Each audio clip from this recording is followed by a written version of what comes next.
সম্মানিত দর্শক মণ্ডলী, আপনাদের সামনে এখন ওয়াজ করিবেন হঠাৎ মাওলানা বিশিষ্ট ইসলামিক চিন্তাবিদ মোহাম্মদ শফিকুল ইসলাম সাহেব। ভাইরা আমার, বন্ধুরা আমার, আপনারা ওয়াজ শুনবেন। আমার এমন একটি ওয়াজ যা শুনলে আপনারা লঙ্গি খুলে দৌড় দিবেন। যাই হোক, আমি দৌড় মারতে বলছি না, ওয়াজ শুনতে বলছি যাদের ঘরে বউ আছে, বিয়ে করেছেন, আর যারা বিয়ে করেন নাই তাদেরকে বলছি পছন্দ মতন বিয়ে করিবেন। মা বাবার পছন্দের মতো বিয়ে করিবেন না, তাহলে বউ অন্য জায়গায় চলে যাবে। আপনার পছন্দ হবে না, বউ আরেক জায়গায় চলে যাবে। বিয়ে করে বিদেশ যাবেন না, বউ পরকিয়া করবে। বিয়ে করে বউ গ্রামে রেখে ঢাকায় যাবেন না, বউ পরকিয়া করবে। পরকিয়া মানে বুঝেন কি? আমি বুঝিয়ে দিচ্ছি। আপনি চলে আসবেন ঢাকা, বউ বাড়ি পাবে ফাঁকা, খালাতো ভাই মামাতো ভাই এদের ডেকে নিয়ে আসবে, নিয়ে জালমুড়ি খাওয়াবেন। বউ জালমুড়ি খাওয়াবে, আলু ভর্তা খাওয়াবে। বাকিটুক বুঝে নিয়েন। যেহেতু এটা ওয়াজ কতটা বলতে পারবো না। জালমুড়ি যদি বুঝতে পারেন ভালো, আলু ভর্তা যদি বুঝতে পারেন সেটাও আরো ভালো। আপনাকে না জানিয়ে বলে খাওয়াবে। আপনি থাকবেন ঢাকা, বউ বাড়ি পাবে ফাঁকা। যাই হোক, আপনার বউ সম্বন্ধে আমি ওগুলা বলবো না। আপনার বউ কতটা খাঁটি আপনি ভালো জানেন, আপনার প্রেমিকা কতটা খাঁটি আপনি ভালো জানেন। ভাইয়েরা আমার, বিষয়টা সেটা না। বিষয়টা হলো যাদের ঘরে মা বাবা আছে, যার ঘরে মা বাবা আছে, আমি মনে করি তার ঘরে 4 লক্ষ টাকা ঋণ আছে। যার ঘরে বুড়ো মা বাবা আছে, আমি মনে করি তার ঘরে 10 লাখ টাকা ঋণ আছে। যার ঘরে ঘরে বউ আছে, আমি মনে করি তার ঘরে একটা স্বর্ণের পাহাড় আছে।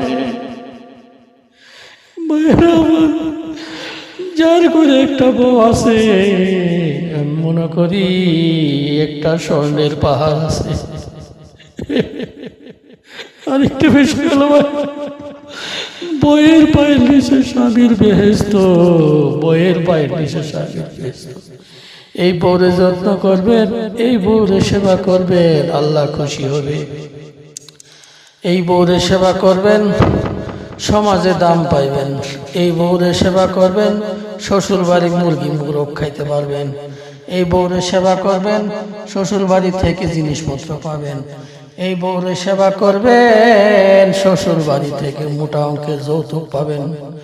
এই বউয়ের সেবা করবেন, শ্বশুর বাড়ি থেকে অনেক কিছুই পাবেন।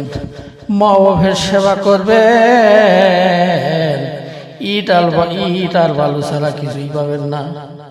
ভাইয়েরা আমার ওয়াজটি শুনে রাগ করবেন না।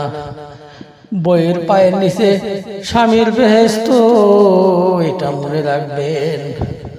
বউ যদি রাগ করে, ভাইয়েরা আমার, বইয়ের পায়ের পাও ধরে ক্ষমা চাইবেন, বইয়ের হাত ধরে ক্ষমা চাইবেন।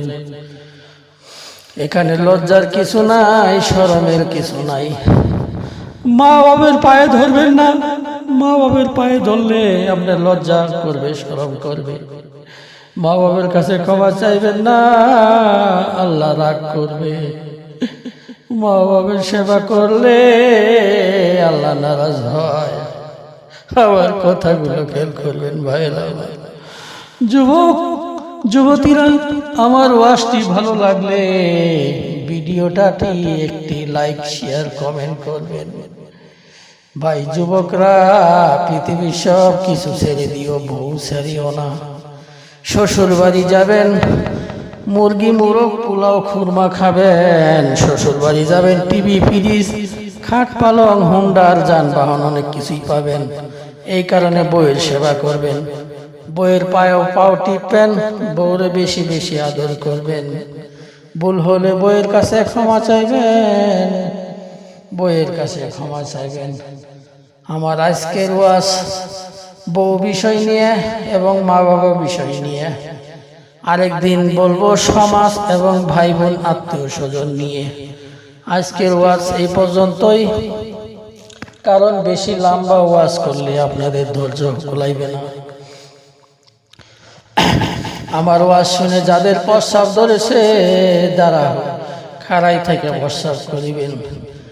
আমার ওয়াজ শুনে যাদের ক্ষুধা লাগছে আজকে না খেয়ে আগামীকাল খাবেন। যাদের বউ বেঁচে আছে, যাদের বউ ঘরে আছে, আমি মনে করি তাদের স্বর্ণের পাহাড় আছে।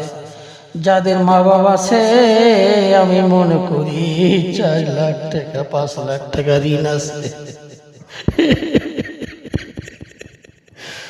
আল্লাহ আল্লাহ ভাইরা আমার এই ওয়াজটা হলো সম্পূর্ণ ফানি ওয়াজ। এটি বিশ্বাস করবেন না, আমি উল্টা বলেছি।